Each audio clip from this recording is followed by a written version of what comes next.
Iringa, milima na mabonde, historia ubeba machozi na mafundisho. Jina la Mwamwindi bado lasikika, likitukumbusha kutafakari njia zetu.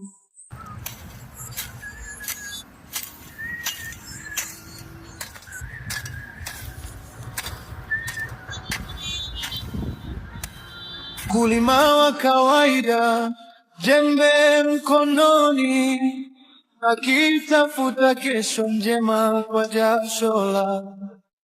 Lakini historia ilibeba siku nzito, siku iliyobadili simulizi za wengi. Tuliyopita tuyakumbuke, tusirudie makosa. Kila tukio la jana liwe darasa la leo. Ushujaa si hasira, ushujaa ni hekima, kusimama kwa kweli huku ukitunza amani. Mwamwindi, jina la historia, latuita kutafakari maisha. Amani kwanza, umoja mbele. Wananchi na serikali tusikilizaneni, tusijenge kesho kwa chuki na majeraha,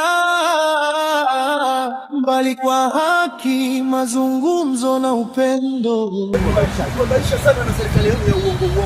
Hii ardhi tunamiliki kwa muda mrefu, nyinyi mnakuja kutudanganya hapa.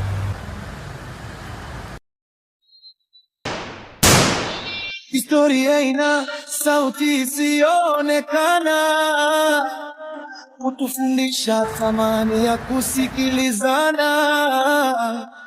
Serikali wajali watu wake, na watu waijenge nchi kwa amani.